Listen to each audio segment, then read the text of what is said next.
Kalau kata-kata lebih banyak daripada tindakan, jangan pelik bila orang mula hilang percaya.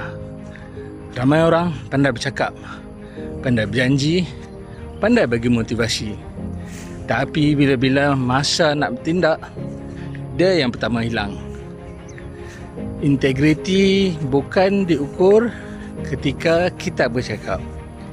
Integriti diukur ketika kita tetap buat perkara yang betul walaupun tak ada siapa yang melihat. Trust tak lahir daripada kata-kata yang indah. Trust lahir daripada tindakan yang konsisten. Kalau kau nak orang percaya pada kau, kurangkan berjanji, lebihkan menepati. Kerana akhirnya orang mungkin lupa apa yang kau cakap, tapi orang akan sentiasa ingat apa yang kau buat.